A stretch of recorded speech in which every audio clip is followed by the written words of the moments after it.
et bienvenue dans l'édition du 8 juillet de La Chapelle Info. Voici les titres. Une jeune centenaire à l'EHPAD Henri Boucherie. Et l'actualité en bref.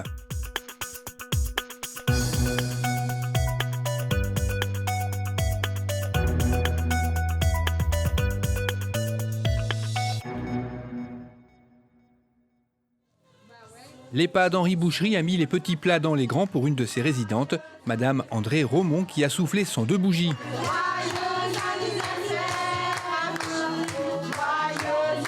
Les secrets pour vivre jusqu'à 100 ans et plus semblent être les mêmes en France comme ailleurs. La pratique régulière d'une activité physique, un taux de cholestérol bas et une tension artérielle contrôlée, sans oublier l'optimisme et la joie de vivre. Vous êtes en bonne santé, mamie? Oui, Oui. Qu'est-ce que ça vous fait d'avoir 102 ans? c'est bien. C'est bien? Vous vous sentez bien? Vous êtes contente d'être à la maison de retraite? Ah oui, On s'occupe bien de vous? Passé le cap des 100 ans, comment l'EHPAD suit-il ses centenaires? Y a-t-il des soins particuliers? Réponse avec Thomas DeVos. Une prise en soins particulière, non. On continue à maintenir son autonomie au quotidien, favoriser le plus possible sa vie dans la résidence, que ce soit dans les aides à la toilette, les aides au repas, les aides à l'animation. Il n'y a pas de... On continue, c'est une continuité de vie à la maison de retraite et dans la globalité de soins, du début jusqu'à la fin. On favorise le maximum possible de ses capacités. Après, bon, on fait toujours des petits soins particuliers quand ils ont des demandes particulières. À 102 ans, elle peut se permettre de demander un peu plus, quoi. Mais bon, sinon, il n'y a pas de secret. Voilà, c'est une bien-traitance, un bien-être au quotidien. La France compte en 2016 un peu plus de 20 000 centenaires.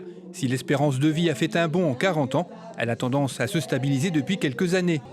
Avec une évolution de 8% par an, l'INSEE estime que la France pourrait compter 200 000 centenaires d'ici 2060, voire 380 000 si les conditions d'espérance de vie sont meilleures que prévues, ou quand même 120 000 dans le cas contraire. Pas tous les jours 20 ans.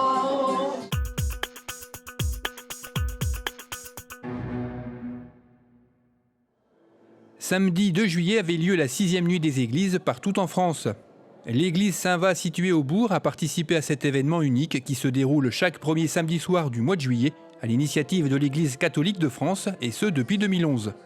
L'équipe liturgique de la paroisse s'est donc prêtée en toute convivialité au jeu des questions-réponses du public qui a pu admirer les vitraux entièrement rénovés ainsi que des toiles et des statues, des vêtements liturgiques d'hier et d'aujourd'hui ainsi que des objets d'art sacré habituellement fermés étaient aussi exposés.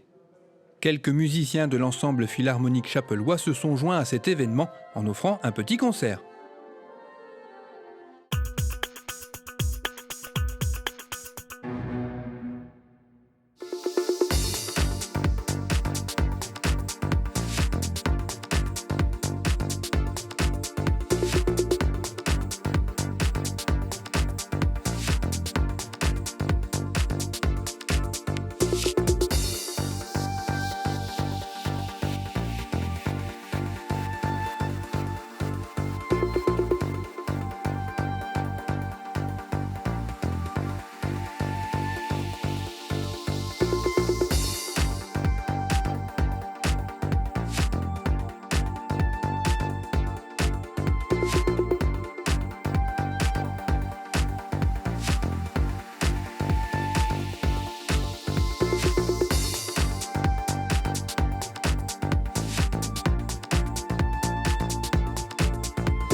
Cette édition est terminée, merci de l'avoir suivi. Rendez-vous le vendredi 15 juillet.